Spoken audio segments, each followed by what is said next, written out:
Hi, welcome to another video by MillX. It's me, yeah, and today I'm going to talk about CTD, also known as Critical Tower Defense.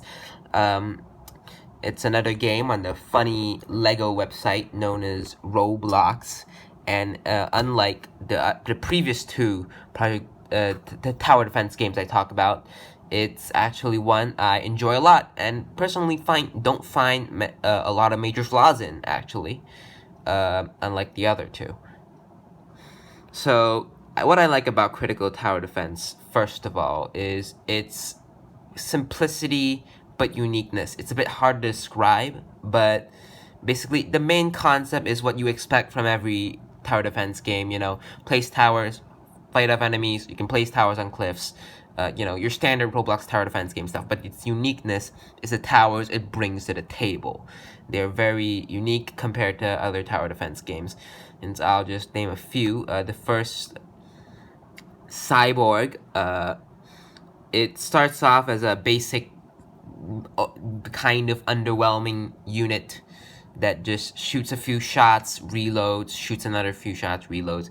But as you upgrade it, not only does it lose its reload, so, more DPS, but it gains more attacks, like a magnum howitzer or rockets, stuff like that.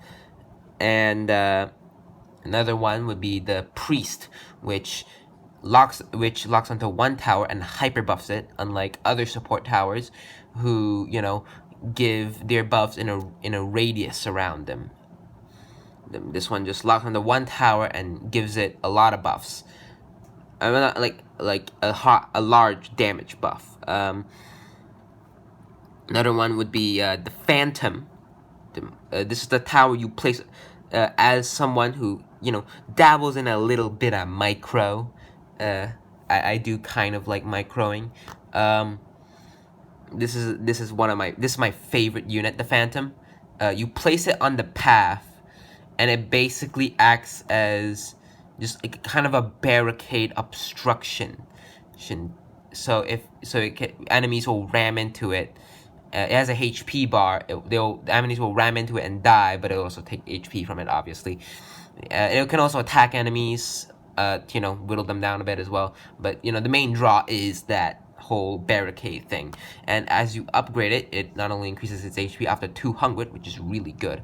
It also, once you deploy it, it also has like an AoE of 300 damage. It's really good. Upgrades are also saved whenever you sell it, but you don't get money from selling it. So that's also really cool. Also gets a damage buff when you deploy it, so, more damage. Another one, let's see. Scarecrow. Scarecrow is a unit from the Black Ordeal game mode. People thought it was like a Halloween exclusive, but no, it isn't. It kind of functions like a buff tower, but not really. I guess imagine the Inferno ring from Bloons Tower Defense. Okay, no. Okay, Scarecrow has two modes, the Benevolent and the Vengeful. Vengeful, you can imagine it as Inferno Ring from BTD, but kind of RNG. But the RNG doesn't matter too much because of its high fire rate. So it can deal between 1 and I don't know, 10 damage at level 1, I think. Or was it 6? I don't remember. And at max, the Vengeful can deal between 1 and 200 damage. Really good. It also buffs allies. It buffs all their stats by 8%, which isn't the best, but you know what? You take what you can get, right? But the downside is that it speeds up enemies by, I think, like 20 or 18 or 30%. I don't know. So it's, pretty dangerous in that regard. And the Benevolent slows down enemies, but it gives your towers debuffs by 8%. So, you gotta choose which one you want. in most cases, the vengeful is better. So yeah, those are some of the towers I personally like. There's a lot more unique. There's a lot more towers that are also unique in their own way, and you know, they're good. It's good. It's good. Another thing I like about the game, the amount of like secret joke units. I love that. I love the amount of secret like I don't know, not exactly joke, but like references to other games or stuff like that. So as of right now, there's Hot Rash, Ducky, and Dumpster Fire. I think those are the free. As long as the April Fool's Recon unit, but I don't have that one.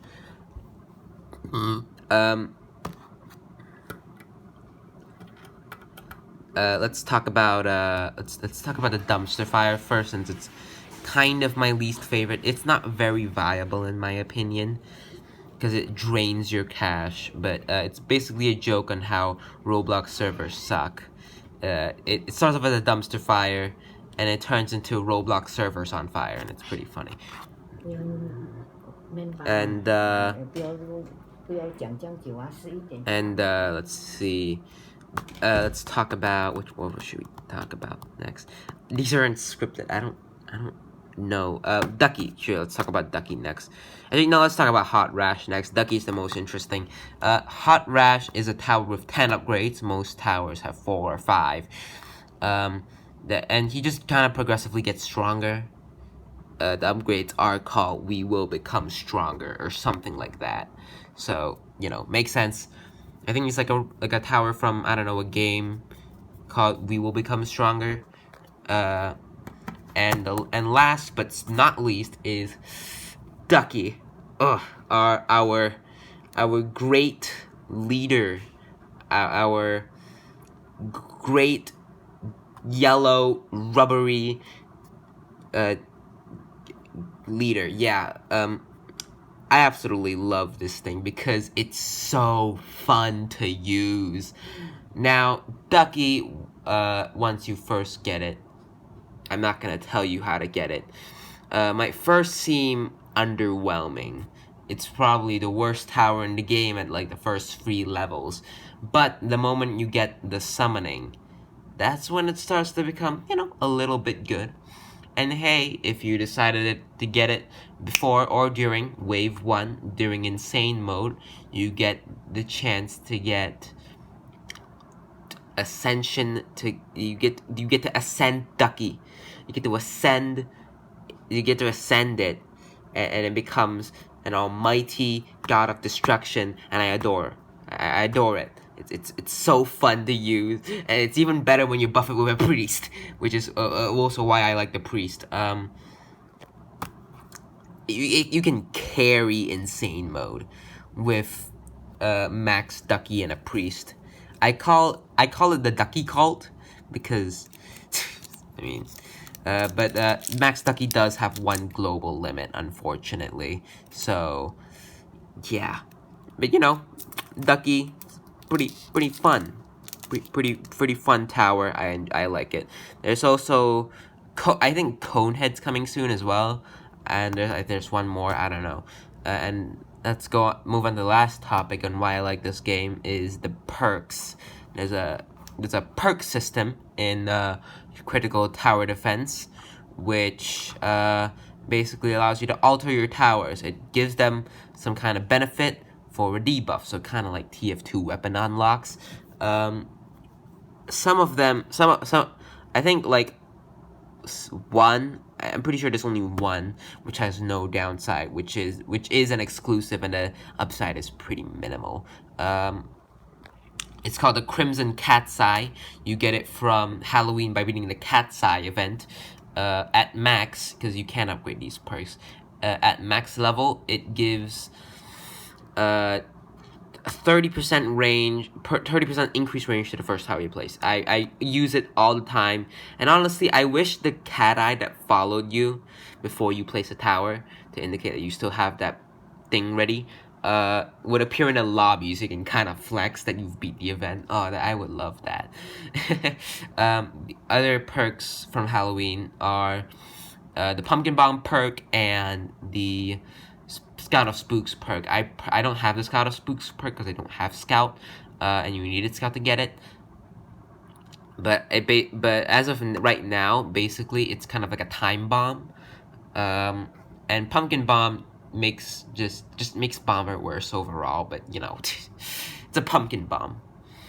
You know, it sets enemies on fire. It's a neat little Halloween thing. And there's also the, regular perks that you get through quests. There's also yeah, there's those. And I can honestly go on and on with the stuff that's in this game. But since we've hit the 10-minute mark, I think I'm gonna cut it short and tell you to play it. You should play CTD because it's a fun game. It's definitely better than PTD, and it's definitely better than ATD. And